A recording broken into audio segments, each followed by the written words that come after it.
In the name of the Father, and of the Son, and of the Holy Spirit. Amen. Let us now praise famous men, men of little showing. For their work continueth, and their work continueth, broad and deep continueth, greater than their knowing. Quotation there from Rudyard Kipling's poem, A School Song, which is found in his novel about school life, Stocky and Co. Who's Kipling talking about? He's taken the famous phrase from the book of Sirach, let us now praise famous men and our fathers and their generations, and he's adapting it to something else. Who's he talking about there? He was a great fan of the British Empire, and he's talking about people he saw as absolutely essential to that vast project, whether you agree with it or not. People he saw as absolutely essential, if you read the whole poem, to the kind of people who would lead that project and conduct it and direct it and preserve it. He's not talking about great civil servants. He's not talking about great politicians, bankers or businessmen. No. Men of little showing. He makes the point there. These are people who don't make a big splash in the world. So who's he talking about? He's talking about his teachers. Let us now praise famous men. And aren't they famous? I mean, every one of you listening to me, no matter what your age, I bet you can list off a lot of your teachers. And the ones that will stick in your mind most are the best and the worst, for better or worse. But they're with you to the day you die. So when we talk about teachers, really, I mean, I was talking the last day about O'Crehon and Bert's, the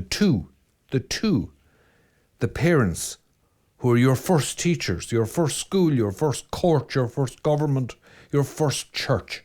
But the teachers are in loco parentis, in the place of the parent.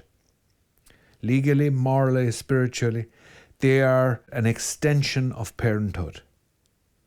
Teaching is essentially parental. This is the great problem with teachers becoming civil servants, or teachers becoming corporate employees. It's the great problem with trying to fill the teaching profession full of people who are in the business of teaching, who are in the teaching business. You need a school staff full of teachers, not people simply who are in the teaching business. The second may be efficient, but the first will change lives. Now, God help the principal who has to lead a school full of teachers who have vocation for it. They are the most individual, the most erratic, the most eccentric, the most impossible people. But blessed is your son or daughter if they meet a few of them in their time. These are the great teachers. I had a background in education, and I suppose when I talk about education, my mind is drawn straight away to a figure who's just huge, really, controversially, for better or worse, justifiably or unjustifiably, but his myth, let's say, is huge in the history of teaching in these islands. And remember, our education system is heavily one we inherited from the British and is heavily influenced by the British, to this day, by the British system. And that is, of course, the great headmaster of rugby, Thomas Arnold, known as the Doctor. Dr. Arnold. Anglican clergyman, good friend to Ireland, stern, muscular Christian, morally stern. Arnold was a legendary headmaster. He was frequently in the London Times, frequently in the papers. The papers were frequently attacking him for his expulsions, and he was an enthusiastic, I'm sorry to say, flogger. Arnold would reach for the stick very handily, but that was the teaching of the time. Thomas Arnold became almost the face of the British educational system. He's very much regarded as kind of the father of the English public school system, the schools that were originally charitable institutions that rose to become the great elite boarding schools of the country, rugby being one of them. Arnold was stern. I mean, there are any number of stories about him. He was greatly feared. He was regarded with absolute awe. He was constantly in the school, to the extent that when he wasn't there, students were expecting to meet him around every corner. He dominated school life totally. Arnold had the idea that adolescence was useless. It was nothing but an opportunity for endless sin and debauchery of every kind. And the simplest way of dealing with it was that you gave the student responsibility. In other words, that you let him become a man very quickly. as far as I understand it, pretty much made the whole senior year into, as they were called, preposters, the prefects, and gave them huge authority, as his hostile critic Lytton Strachey termed it, and there should be judges in Israel. He gave huge authority to these prefects. Tom Brown's School Days, the famous Victorian novel, is based on Arnold's rugby. And I remember as a boy seeing a BBC televised series of it and being absolutely shocked at the floggings, at the merciless beatings which were routinely a part of school life at the time in Britain and in Ireland. He was famous for giving responsibility to students. He was famous for the respect in which he held the word of senior students. A sixth former who was accused of something, Arnold would simply ask him, had he indeed done it? If the boy said he had not, Arnold would go to court on that word. But God and his angels spread their mercy over you if it turned out that you had misled him. There would be no mercy. He once expelled a boy in the middle of a storm around midnight. Called a carriage in the middle of the storm, put him in it and sent him off. And the boy had to put up in a tavern in the town. That got to the London Times. If you lied to him, you were done.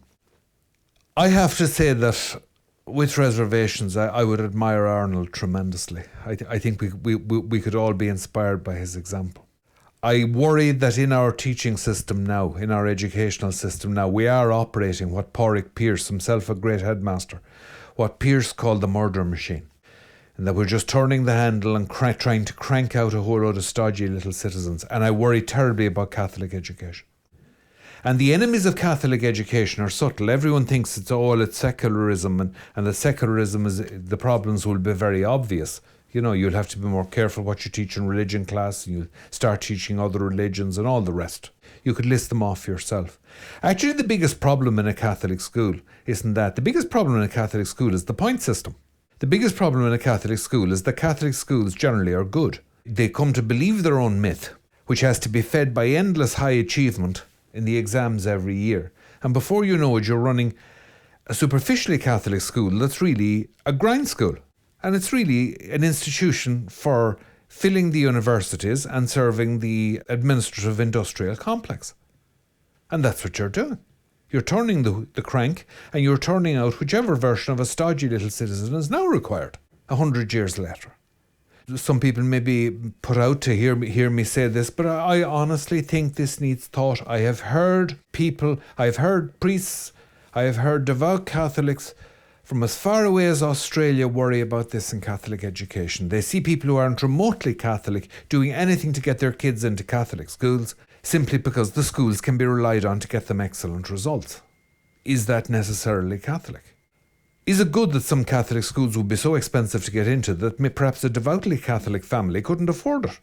Shouldn't Catholic schools be educating people for eternity? And here I have a great story to tell you. It was told to me by a fellow teacher years ago who had been taught in turn by Cardinal Basil Hume when he was a housemaster at Ampleforth, the famous Catholic public school in England. And the story is told that the headmaster of Ampleforth was for the first time invited to the prestigious Headmasters Association to their annual conference. And at the end of it, it was suggested that everybody in the room, all of them headmasters, that they would say in one word what they were preparing their children for. And it went around the room, and it was predictable and very fine. Duty, service. This was during the empire, when there was an empire, and there were many careers in administration. All the rest of it. All the way, family life, all the way, all around the thing. The headmaster of Ampleforth is supposed to have stood up and said he was a monk, death, and sat down. Isn't that what we are preparing them for? If my life had gone differently and I had a son or a daughter, I would expect that the Catholic school I would send them to would help prepare them for their death, by which I mean that it would help to prepare them for their life. Because you can't do one without the other. If you don't consider your death, you won't respect your life. You'll be like an idiot who's inherited a fortune and doesn't know how to deal with it. He won't have the money for long. Every pub in town will have his money. No. We are supposed to be preparing them for their death, by which we mean their life, for living a good life, to know, love and serve God in this life and be with them forever in the next, even if they fail the Leaving Cert doing it. But I know myself from having run a school, I know the terror of the point system every year. I know the league tables, everything. Schools are afraid of them. I wonder whether we have the courage. I wonder whether we have the faith to run Catholic schools anymore. I wonder whether we have the faith to turn out the kind of exceptional teachers you need to run a Catholic school. Because a teacher in any Christian school, and particularly and specifically in a Catholic school, is a living rule. The teacher is like the old Benedictine abbesses. If the rule was lost, you watched the abbess for a year and you could recreate the rule. You could write it all down. The teacher must be a lesson in the faith. Not perfect, but a lesson. Faith, as the saying has it, it's caught, not taught. And actually that's true of all the other subjects being taught in the school. I know it from experience because I have known in schools where the most unlikely subjects end up with a cult around them, with people breaking to get into those classes because of one dedicated, inspirational, charismatic, highly competent teacher who turns their subject into an experience and can deliver on the results if you have the talent to do it. And so today I am making a plea for a reconsideration of Catholic education and a reconsideration of that incredible profession which is crucial and which is so badly paid in some countries and so little respected, which is absolutely crucial to the function of a healthy society, which is the teaching profession. It should be hard to get into, easy to get out of. It should demand high qualifications, but above all, it should demand a profound aptitude for spiritual as well as intellectual leadership. And for intellectual leadership, like I would ask the question, certainly how many priests keep reading? How many teachers keep reading? You'll have teachers who are absolutely superb. Their classes get top results every year, but the teacher hasn't read anything past that for years. I'm not saying that to dig at anybody. I mean, the priesthood is the same. It's a huge problem. If you're delivering the goods in the parish, people are happy, and he stops reading. It's disastrous because study is a crucial part of the priesthood, and study is a crucial part of the teaching profession. And actually, I would say that for much of our history in the Church from the time of Benedict on, study and teaching are a crucial part of the popular understanding of the priesthood. Many priests were teachers, and properly so. Because the great Jewish religion from which we received our faith, because our Lord Jesus Christ is a Jew, as I once saw in Old Footage, St. Josemaria Escriva of Opus Dei said that, and he dwelt on the grammar. He is a Jew. The rabbis are arguably inherited the mantle of the Pharisees. The rabbis are teachers and great students of the Torah. The priest should be a learned man, insofar as he can be. I mean, I'm not the brightest spark, I never was. But insofar as he can be, he should be a student and a learner. And so the teacher. The teacher should never stop learning. You learn from the books, you learn from your students. And yes, you do learn from your students. That's not a load of trite nonsense. I know you do. Any teacher will tell you that you do. You do learn from your students. Teaching in a Catholic school is a great conversation. It's a tremendous interaction. And the meeting of teacher and student, as Newman makes this point, he was very interested in that, because Newman himself said, from first to last, education has always been my line. Newman said that, 1863. From first to last, education has always been my line. He was in that line of work. We need inspiring and inspired young people to come into the teaching profession in Catholic schools. We need people whose example and teaching will be spiritual as well as intellectual. And what you are desperately trying to teach in just a few years will be what will last a lifetime. And indeed, Kipling makes that point.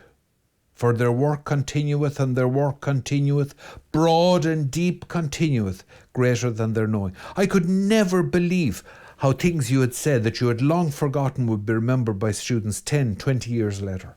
And they'd be able to quote them back to you. And one child psychologist I was talking to, she was talking about the teaching profession and she just shook her head. The power of that position, she said, for good or bad. And she'd seen both in her clinical work. The power of that position. And ironically, I found that as a principal, if you weren't loaded down with a whole load of other concerns, it's an unparalleled chance to do pastoral work in the school because of the sheer prestige of the principal's position. Somebody's principal is a big person in their lives. You're a big person in your student's life, even if they pretend you're not, even if they've no interest in school or pretend they haven't. You're a major figure in their lives. But Every poor principal in the country is racing around like a headless chicken trying to cover any number of different jobs. No. We need teachers of the best aptitude and quality, led by principals who have the time to spend with people. And our educational system should be calibrated in that way to provide for that. And I go back to Kipling. Wherefore praise we famous men, from whose bays we borrow?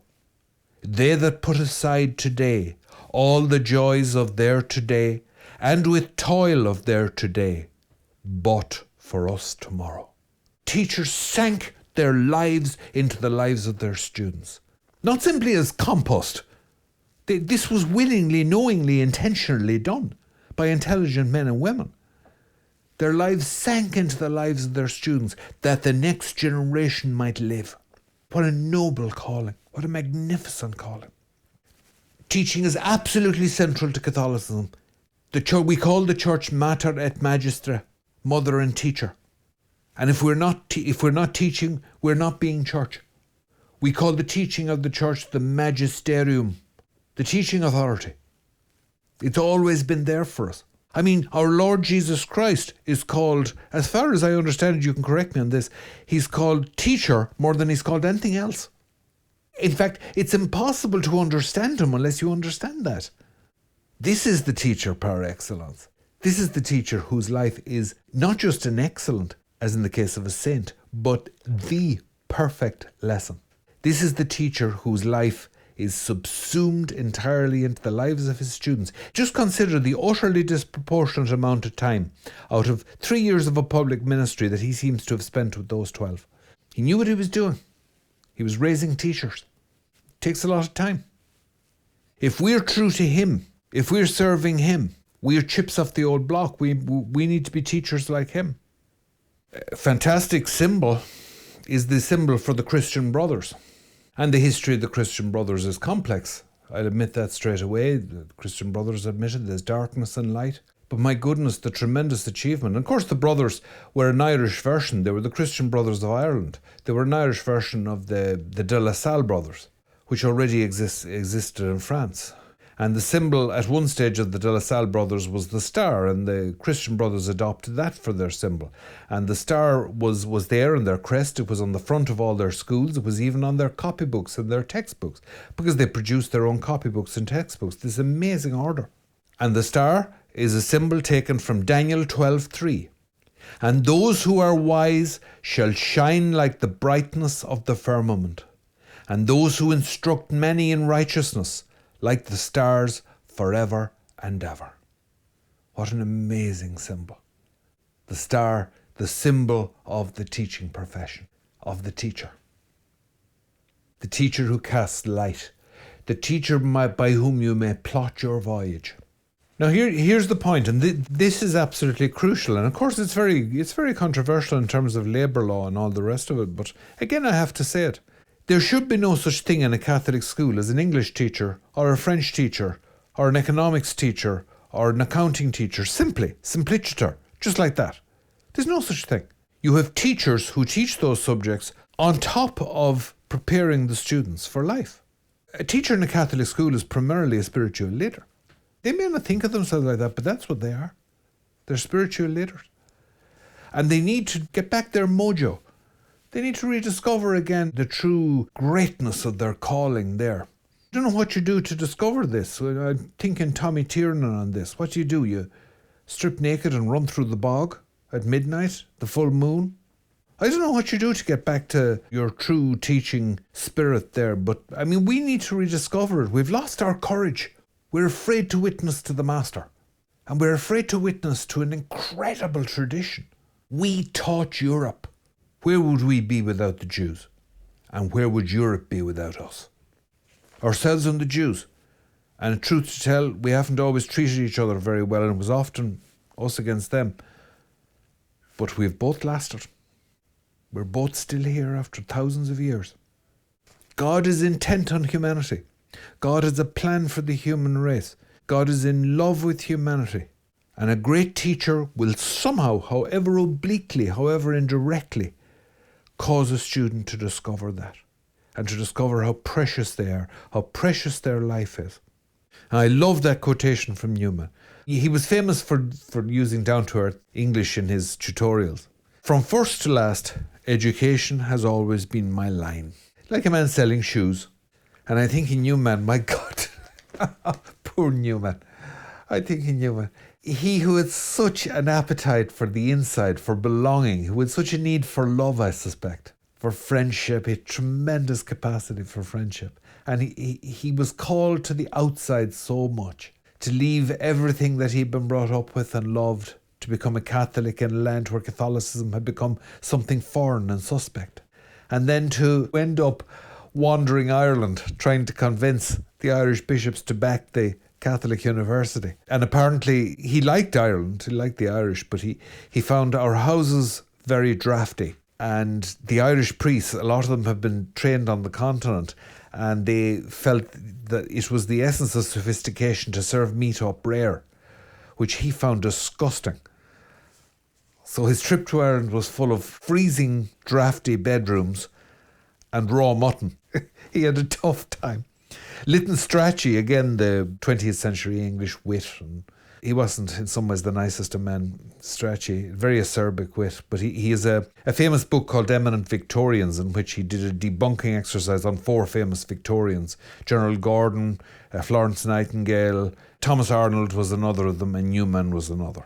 But he's particularly negative on Newman. He's quite anti-Catholic, Strachey. And but he's this very amusing image of poor Newman jaunting around the Irish countryside in the company of extraordinary ecclesiastics and barbarous squireens. And indeed, you could think of Flurry Knox from the Irish RM. I mean, Ireland probably was lively enough. All right. He came to Tuam. I think, on the train to try to, as he put it, to beard the lion in his den. John McHale, the famous Archbishop of Tuam, was known as the Lion of Tuam, or the Lion of the West. And he said, I will beard the lion in his den. He tried to get McHale on his side. But he found Tuam rough, let's put it that way. I don't think he didn't take a complimentary view of it. And I think Newman is just a fantastic example to us of that teaching and education, that gentleness that should be in Catholic education, that endless patience that should be a part of education, but above all, that inspiration, that divine enthusiasm. And enthusiasm in the original Greek understanding of it, I think, was always regarded as being divinely inspired. It's a sort of a catching mania. And keep in mind that Newman was founded in the Catholic University in Ireland only a few years after the famine. It was absolutely crazy if you think of it. Only a few years after the famine, there's Newman founding a university, a Catholic university in this country. You know, it's back we've gone in some ways.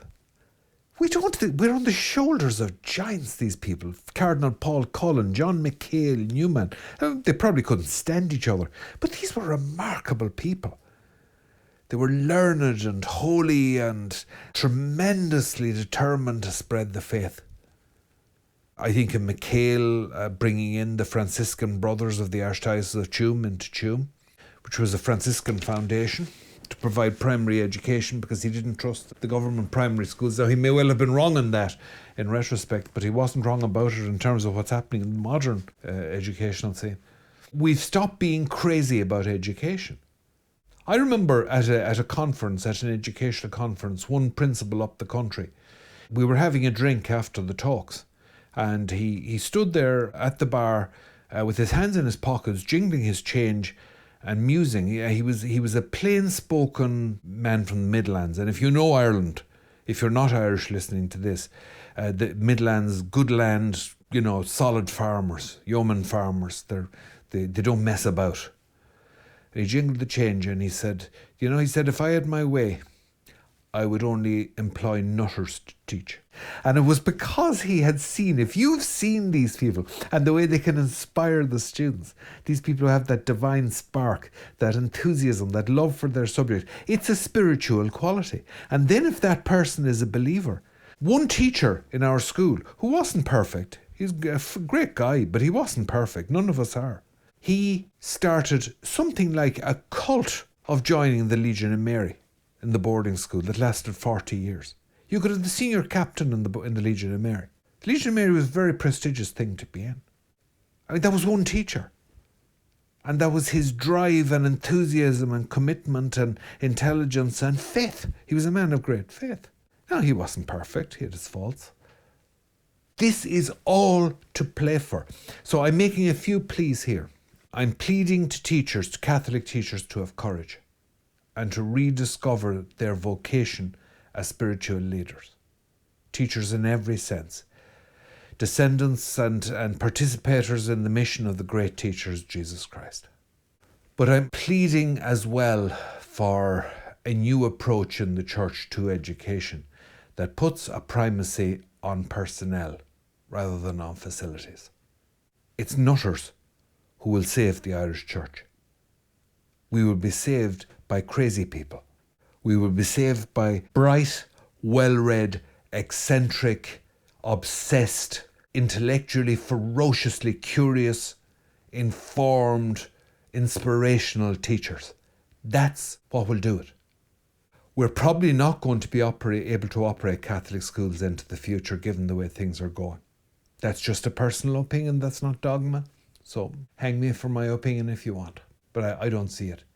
But we should be producing wandering hedge school teachers. I've said this before. It's worth it to the Church to foster and hire these people and just send them out to cause trouble.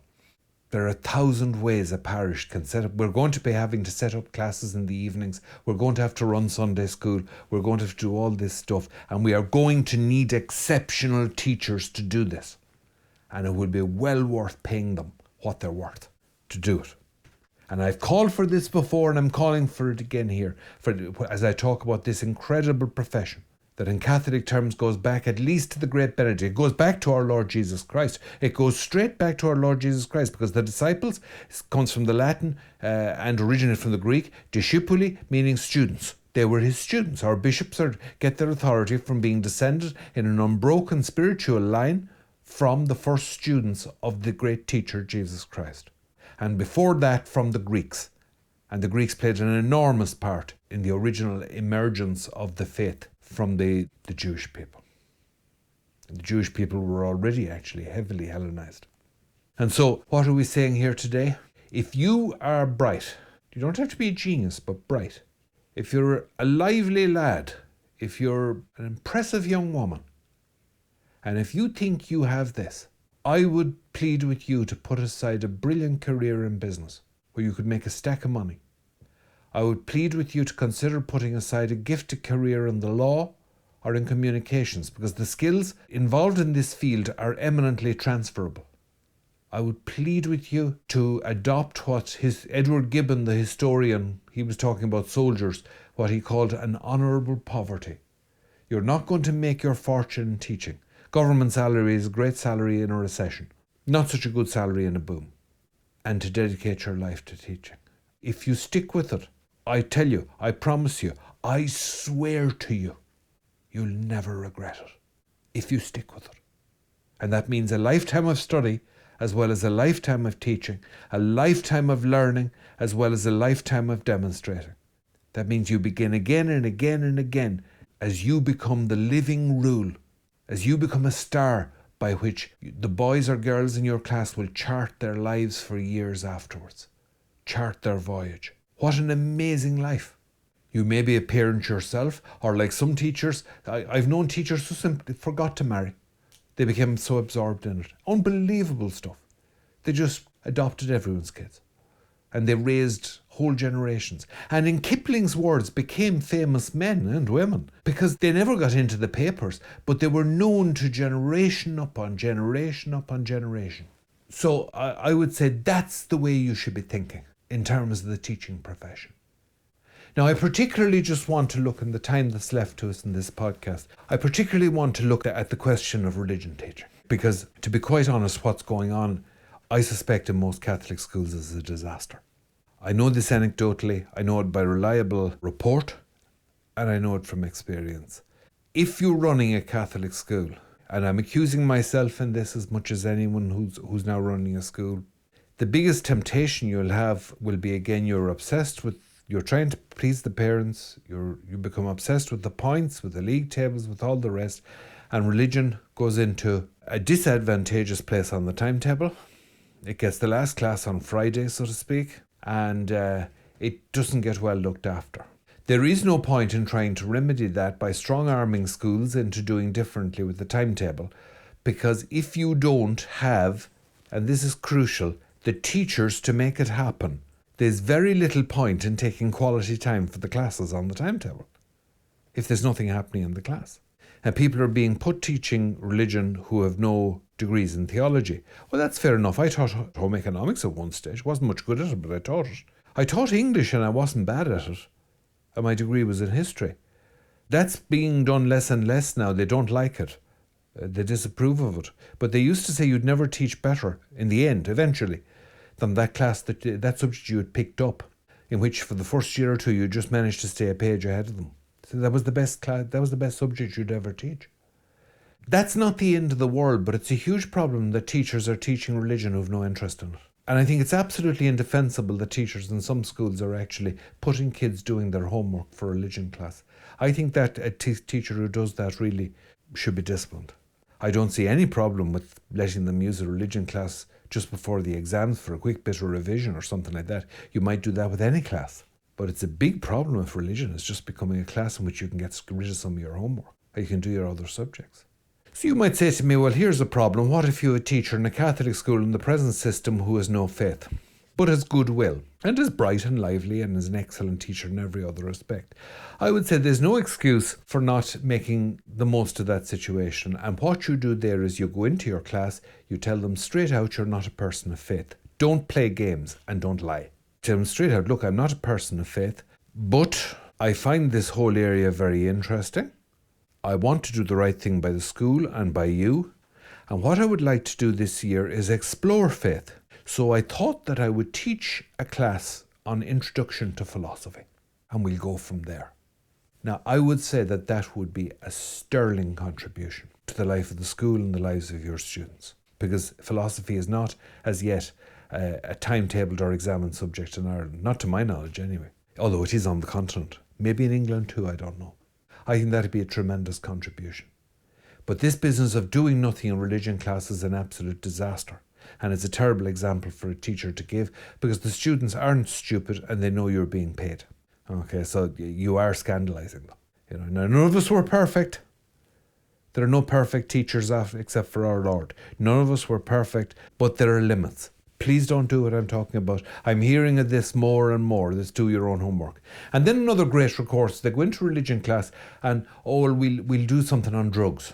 We'll do something on social problems. So you teach a class on drugs. But do you, in the class, investigate why people take drugs? Have you the courage to discuss with the children, for example, this nonsense? So you hear about smoking as well. Oh, it's not glamorous. That's a load of rubbish. Smoking kills you. Anything that kills you is glamorous. You talk to teenagers like that and they know you're a waffler. They know you haven't thought this out. They'll just dismiss you as boring and predictable. And they're right to dismiss you as boring and predictable, because you are boring and you are predictable. And you're being lazy and you're gifted and bright and you're sharp. Come off it. Oh, taking drugs isn't cool. Of course taking drugs is cool. It's extremely dangerous. It's illegal. It's mind-altering. What do you think cool is? Cool always involves, it's liminal. It always involves the edge. If there's no edge, there's no cool. That's why alcohol is cool and Sidona isn't. Not a bad drink, Sidona. Alcohol is cool because the edge is in alcohol. It's dangerous. Alcohol isn't particularly palatable on your first try. I found wine disgusting the first time I tasted it. It's an acquired taste. If you're going to go in there and say, well, I don't have faith, I'll teach them about drugs, fine. Go in and teach them why people take drugs. They don't just take drugs because they're poor. The poor can't afford them. They don't take drugs because they're poor. Some of the biggest users of cocaine are highly successful and highly paid executives. They take drugs because they make them feel better, because they give them a trip. They take drugs because human beings yearn for ecstasy, because for the same reason they indulge in sex, for the same reason they do all these things, because we want to be like God. Go back to the Greeks. If you won't trust the church, go back to the Greeks. We want to fly close to the sun. They want to be like gods. Human beings seek happiness, they seek bliss, they seek joy. And so they take drugs and they get scuttered. They go out to get drunk. Well, why can't you go out and just have, 2 drinks? Because that's sensible. And 15 pints is interesting.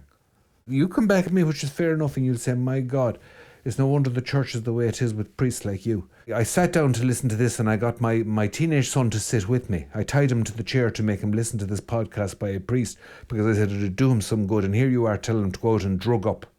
I'm not telling him any such thing. I'm suggesting you don't start talking about drugs to your kids by telling lies. And they're not even good lies, or entertaining lies. They're stupid and they're predictable. And they're boring. And for a teenager, the last one is the most unforgivable. Drugs are interesting. And sex is nothing compared to love. Yeah, well, to paraphrase Woody Allen, it'll do until love gets here. I mean, you start that. Come on, you're a loser. The church, with all our faults, the church has never gone on like that. It has always acknowledged the dark, tremendous attraction of the abuse of sexuality, of uncommitted sexuality. Nothing will be gained if we don't start with the truth. The Catholic teacher teaches truth. This is where I hear Catholics giving out, oh no, why don't we have Catholic journalists who'll always say good things about the church? The last thing we need are Catholic journalists who always say good things about the church. We need Catholic journalists who tell the truth. That's what we need. That's all a Catholic journalist can be bound to. He might have a bad story on the Pope. There's nothing we can do about it. He has it. Catholic journalist should be a terrifying character, precisely because he or she will tell the truth. And which of us can stand up in the face of that? We all make stupid mistakes. We're all hypocritical in some way or other. Oh, come on. No. The teacher, the Catholic teacher, facing students in religion class, goes in and doesn't pretend to be somebody they're not. That is the great teacher. It's the teacher from which the students will learn. And you start with the truth. I've heard of, that fantastic order, the Home of the Mother. I've heard them talk about going into schools where in one case, I think it was the nuns that were telling me this, they were forbidden to use the word sin or talk about sin. So for God's sake, how can you appreciate human genius, brilliance and greatness unless you put in the darkness? It's a constitutive part of any painting. In the Italian term, chiaroscuro. It's absolutely essential to art criticism. Play of light and shade. Chiaro ed oscuro. Of light and darkness. You can't understand human nature, you can't understand life unless you allow for the darkness. You don't talk about sins, you're setting them up. You're setting the students up. You're a bad teacher, you're a liar, even with the best of intentions. You're setting your students up, you're leaving them with no immunity to the terrible moral diseases that are out there. They'll be helpless in front of the infections that exist in the moral world if you don't tell them about sin. And so that monk who so bravely said, we prepare our students for death. Oh, to have courage to talk like that. What a magnificent thing to say. I mean, if a teacher had come into our class and said that to us, by crikey, we'd have sat up. This guy's interesting. He's probably a nutter, but he's interesting. And that's what you want. God preserve us. Let me tell you a story that might somehow get across, because I'm doing my best with this, but it's an enormous topic. And I suppose one of the problems that I feel so passionately about it, I'm tumbling over myself trying to make the point. I just feel it is absolutely crucial that we recruit extraordinary people to become Catholic teachers. Extraordinary people. I remember a conversation years ago between a number of us priests. We were having a drink, I'm sorry to say. God forgive us. And we were chatting. And at the time, we had a boarding school. And boarding schools are hard work.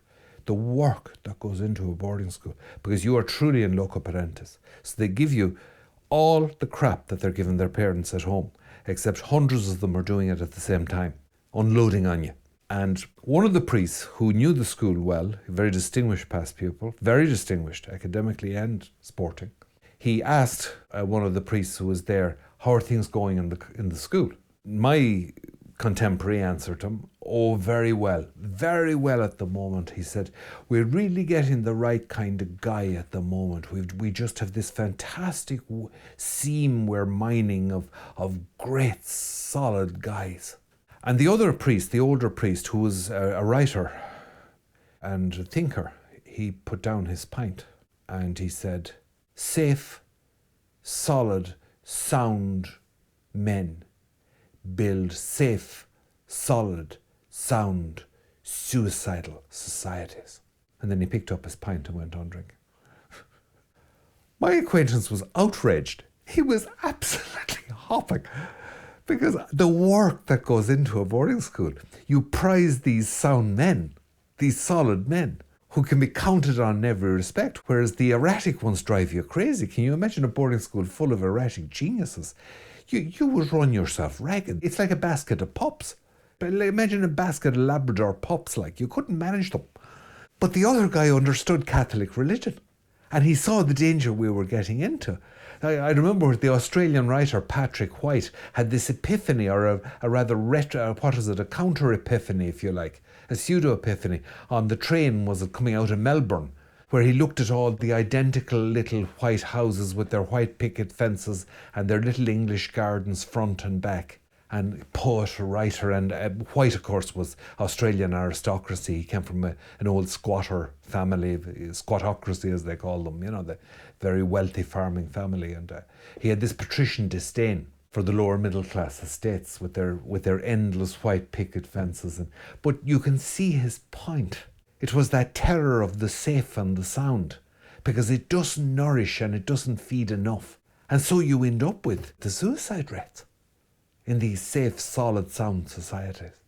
Ireland in the past was poor, if you believe some people, benighted, priest-ridden and all the rest of it, but it had nothing like the suicide rate we have now.